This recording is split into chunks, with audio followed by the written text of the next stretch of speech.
Welcome to White Slash. I'm glad to have you on my channel. Let's jump in today's story. I was always treated as the outsider in my family, and I never knew why until I was 18. Before that, I was always given everything that I wanted. My basic amenities such as food, clothes, education, and other needs as a child were paid for with no words but my emotional needs.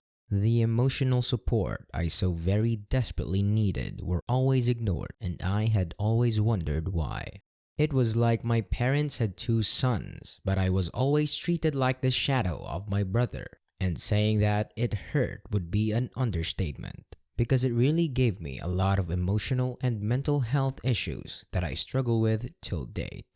This wasn't the case for my brother, however, because he had always been the golden child or the apple of my parents' eye. They loved him and adored everything he did, whether that be good or bad. They were present for every milestone that he reached, everything that he achieved, every rule he broke, and everything in between. My parents acted like he was their one and only, and this was followed by all my relatives. I had found out the real reason behind the preferential treatment of my parents towards my brother and I by the time I finished high school. It was due to the fact that I wasn't my dad's son. I was a result of my mom's infidelity. My mom is a stay-at-home mom, hasn't worked a day in her life, and so when my father found out of her cheating, she had only one option: lower her head towards my dad and stay in this marriage. That is what happened. She became second class to my father, and it seemed like he only ever spoke to her for his needs. Regardless of that, she always supported his actions, the blatant disrespect towards me, the preferential treatment. She turned a blind eye towards it all so that she could live comfortably.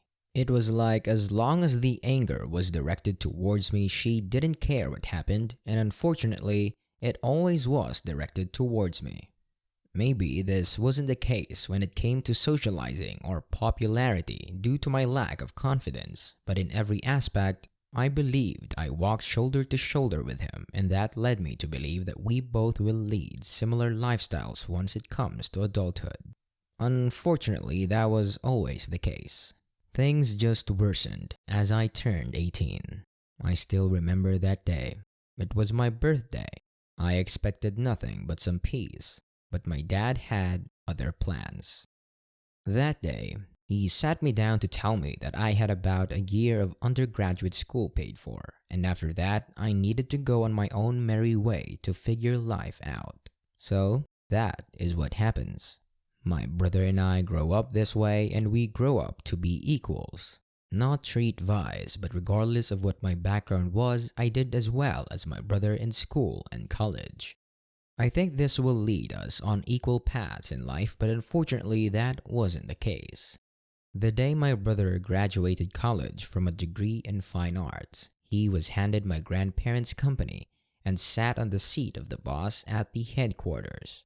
I found this out from my brother himself, who I was in contact with and still am till this day. Not sure why.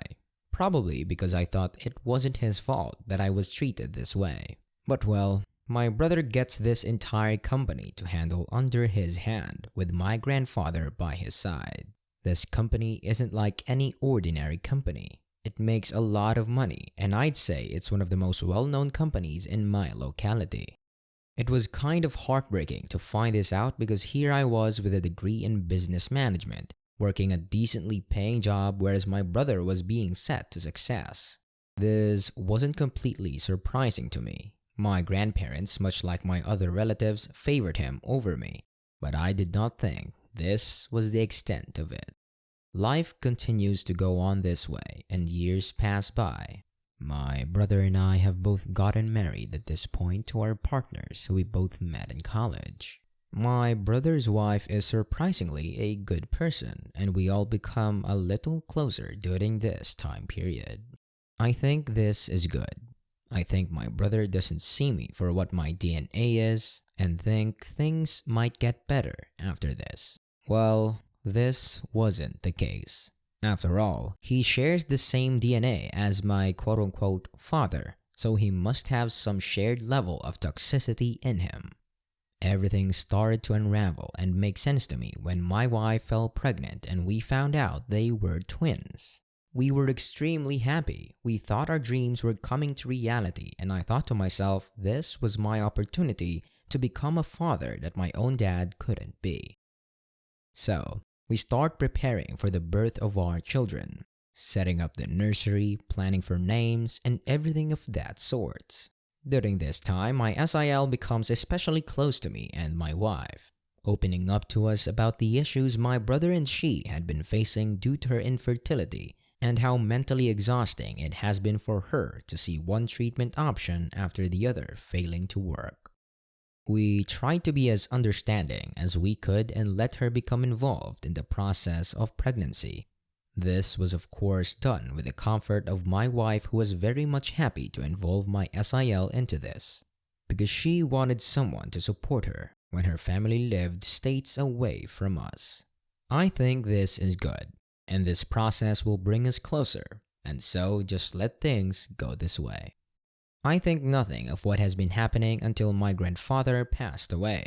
Well, my brother's grandfather would be a better statement, but yes, he does, and the entire responsibility of the company falls onto his shoulders. And understandably so, he is very much stressed. I try my best to help him during this phase, and he seems to be grateful for this. During this time, the relationship between my brother and SIL starts to deteriorate because of the extreme stress they both seem to be going through, and once again, my wife and I try to be there for them. This all seems to be working fine until last week when I received a call from my brother. I thought it might be a regular call, asking if they could come over for dinner or vice versa, but my brother tells me that he needs to talk to me about something important. I ask him to go on, and he starts off by asking me how our finances are looking for the babies.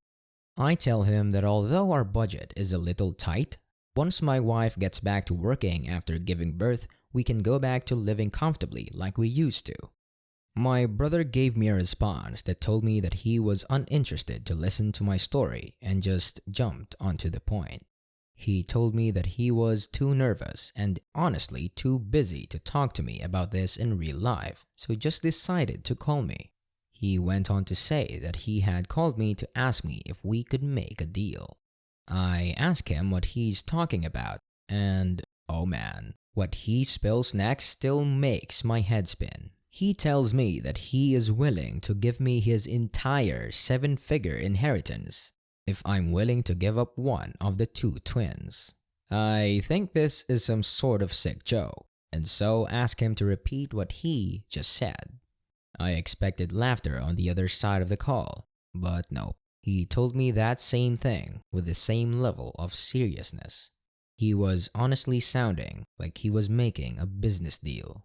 I guess his grandfather taught him something after all.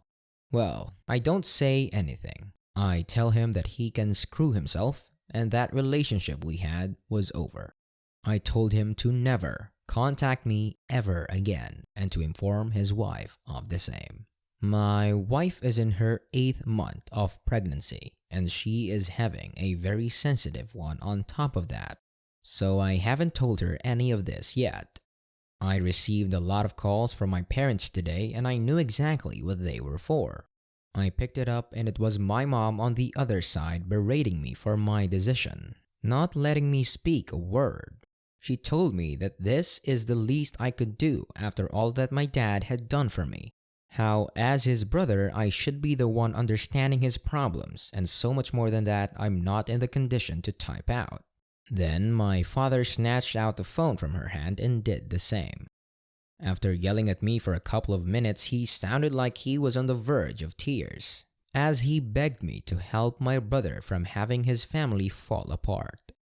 I was speechless to hear everything they had been saying, and just hung up, because I know no amount of arguing will help them understand my side. So this is where I'm at. I was firm with my decision, but as each hour passes by, I really don't know if what I did was wrong. I'm obviously not going to give up a child under any circumstance, but listening to my dad makes me worried for my brother. What should be my next move here? AITA Update 1. My wife went into labor today, and her pregnancy has become extremely complicated. She has been in the delivery room for the past 3 hours, and I'm waiting for the doctors to come say anything. Apparently, my wife has to undergo some extra surgeries after the delivery to ensure that she will be able to function normally after the birth. And that surgery costs a lot more than my wife and I had set aside for the delivery. It will truly put a dent in our bank accounts. Heck, I doubt I will be able to even afford half of the money they're asking for. I know a lot of you will ask about insurance, but unfortunately our insurance plan does not cover this, and so I have been trying to arrange money. I know this will not be a favorable thing for any of you all, but I decided to call up my brother. He is truly the only relative I have left, and I know for a fact that none of my friends will be able to assist me with this kind of money. So I decided to ring him up and explain the situation to him, and to my utter shock, he spoke to me in the same cold-hearted, calculative tone of his, that he would only be able to help me if I would give up one of my children to him. I had this call an hour ago, and I'm left shocked at the sheer audacity and entitlement this man holds. Hearing this left me speechless, and I knew I wasn't going to argue with this man when my wife was fighting for her life out there, so I just hung up.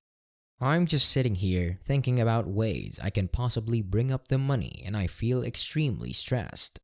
I will most likely update after I come to a resolution. Update 2. My wife gave birth to my 2 beautiful children after 8 hours of this tough delivery. My wife truly fought like a champion today, and I'm so very proud of her. I am writing this update to also thank you all for the amazing support, advice, and recommendations you all provided me with. A lot of you all also went as far as to come forward to donate, and it means the whole world to me. Thankfully, my wife's side of the family really came through to help raise the money for my wife, and I really cannot thank them enough. I genuinely would have been clueless if it wasn't for them. As for my brother, I haven't received a call from him or any of my family members for that matter of fact, and I really hope it stays this way. I told my wife of everything that happened, and she was extremely shocked. She said that she wanted us to have no contact with any of them, and of course that was something she did not even have to mention. My wife and I have blocked their contacts completely and will go as far as to restraining orders to protect our children. Thank you all for your wonderful advice. Opinion 1. NTA. Why is your brother so obsessed with your children? Tell him to go adopt like any other normal human being. But in all honesty, I would be worried for any child around this family because everyone seems insane here except for OP. Please protect your children and wife from this mess. Opinion 2. NTA. But you would be the a-hole if you don't get a restraining order against your family, because they seem like their actions will go way beyond just offering money for your son if you don't put a stop to this now.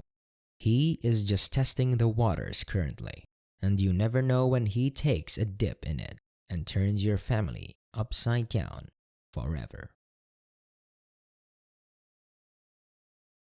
I, 29F, am getting married to my fiancé Tom, 46M.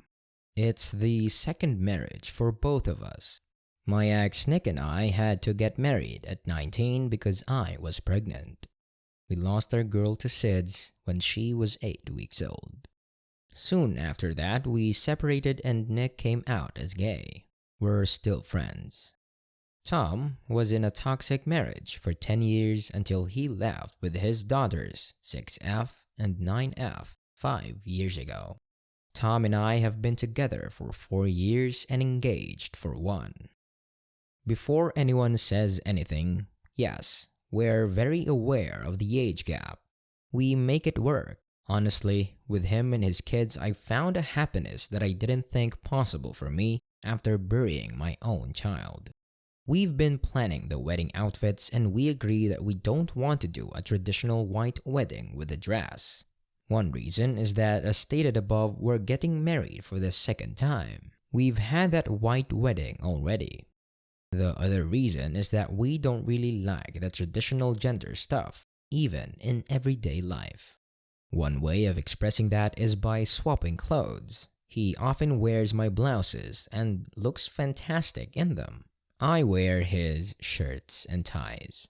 Next partner, who is a tailor, came up with the idea of a white wedding with a twist. Tom is going to wear a white suit with some pretty embroidery and I'm wearing a black tuxedo, bow tie and all. Nick's partner has designed everything for us and it's almost finished. We're really happy, but lately we've started sharing our plans with our friends and families, and the feedback has been mixed. Most of our friends love the idea, but Tom's best man, his brother, and his dad hates it. His mom has been polite about it, but I can see that she's disappointed. My family hates the idea as well, but they're used to me going against their traditional beliefs, so they're not really fighting it. Yesterday, I got a call from Tom's brother.